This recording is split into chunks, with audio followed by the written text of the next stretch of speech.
I enter a lively street market in Seoul. Bright signs and colorful stores surround me. I find a pair of shoes I like and ask politely. 조금만 깎아주실 수 있어요? Can you give me a small discount?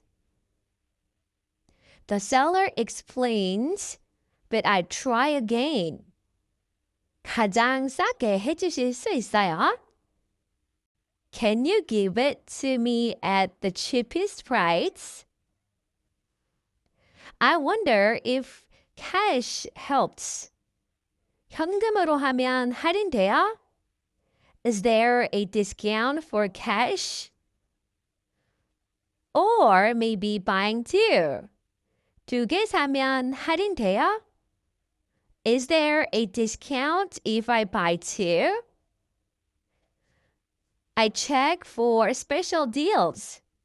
학생 할인 있어요? Do you have a student discount? 멤버십 카드 있으면 할인돼요? Do you give discounts with a membership card? The price is still high, so I ask, 조금 더 저렴하게 해주실 수 있어요?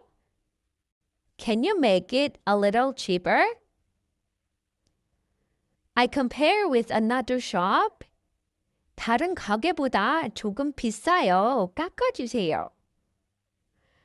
It's more expensive than other shops. Please lower the price. If I buy many items, I ask, 이거 많이 사면 할인돼요? Is there a discount if I buy a lot? Finally, I smile and ask, 서비스 좀 더 주실 수 있어요? Can you give me something extra? I walk away happily with my bag. These phrases help me shop smart to save money and connect with local sellers.